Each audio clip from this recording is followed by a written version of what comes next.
नमस्कार सांग मैंने मु भाग्यश्री स्वागत करछि मोर यूट्यूब चैनल श्रीमती हांडीसार को। आज आम प्रस्तुत करवा ओडिया घर एक ऑथेंटिक रेसिपी कंचा लंका छेचा चिकेन। चलतु रोषई आरंभ करवा। एथिपाई आमको दरकार 500 ग्राम चिकेन, 3टी मीडियम साइज पियाज छेचा, टमाटो, 2 चम्मच अदा रसुण पेस्ट, दालचीनी गुंड रखी, हल्दी गुंड, सोरिष तेल, लुण, लंका गुंड, धनिया पत्र, तेजपत्र 3टी और कंचा लंका को मुझे चिरी देइछि सेथुरु मंजी बाहर कर देइछि। एहाको आमे छेचा करबा। 5टी आलू को तेल रे भाजिकी रखिछि और कंचा लंका छेचा। गैस उपरे कढ़ई को गरम होबा को रखि देबे। कढ़ई गरम हेले सेथिरे रखि दिबा सोरिष तेल दे देबे। तेल भी गरम हो गलानी। एबे रखि दिबा तेजपत्र दे देबे, पियाज छेचा दे देबे। पियाज छेचा को तेल रे भल भाव 2-4 मिनट पर्यंत भाजिबे जेमिति पियाजर कंचा बास्ना चली जिवो। एबे रखि दिबा अदा रसुण पेस्ट दे देबे और एहा को मसला सहित भल भाव गोळै देबे।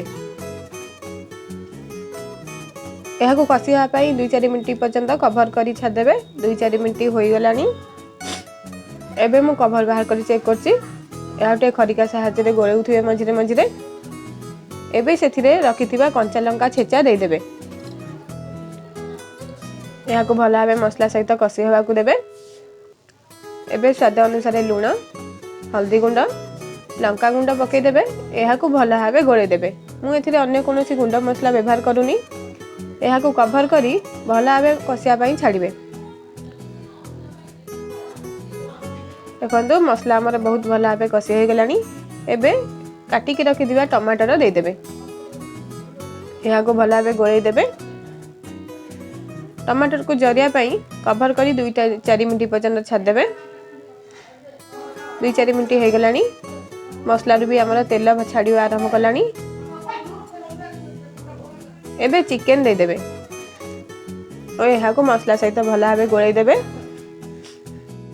चिकेन को मसला सहित 10-12 मिनट पर्यंत बहुत भल भाव कषि देबे जेमिति चिकेन नु आइसिया पानी गुड़िक मरी जिवो, यार आइसिया गंध भी चली जिवो। मझिरे मझिरे यहाँ को भल भाव गोळै देउथिबे जेमिति मसला गुड़िक आमर तळु न लागि जाए। देखंतु 10-12 मिनट हो गलानी। मसला भी आमर किछि परिमाण कषि हो गलानी। एबे भाजिकी रखिथिबा आलू दे देबे। यहाँ को भल भाव चिकेन सहित गोळै देबे। यहाँ को मसला सहित भल भाव 2-4 मिनट कषि यहाँ को देबे। मसला भी कषि हो गलानी, तेल छाड़िया भी आरंभ कलानी। एबे रखिथिबा गरम पानी दे देबे।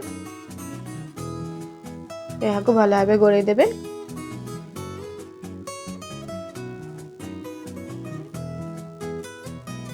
चिकेन आलू सिझिया पई आमे ताको कवर करी 5-7 मिनट पर्यंत छाड़ी देबा।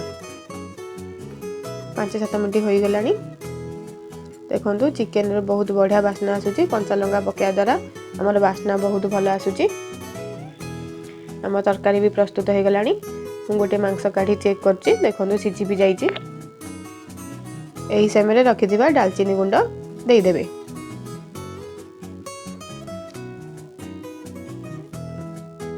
काटिकी रखि दिया धनिया पत्र भी दे देबे। एबे गैस टी को बंद कर देबे। कवर करी चिकेन को 2-4 मिनट पर्यंत रेस्ट दे देबे। एबे चलंदे हमें सर्व करबा। हमर प्रस्तुत हो गला कंचा लंका छेचा चिकेन। आपण यहाँ को घरे निश्चय ट्राई करंतु। केमिति लागुची मते कमेंट रे जणांतु। जदि आपण मानकु मो रेसिपी गुडी को भल लागुची ताले मो वीडियो को लाइक करिवे, मो चैनल को सब्सक्राइब करिवे, आपणक घर परिवार और सांगसाथी मानक सहित यहाँ को शेयर करिवे। देखा हेबा नेक्स्ट रेसिपी रे। रहूची। जय जगन्नाथ।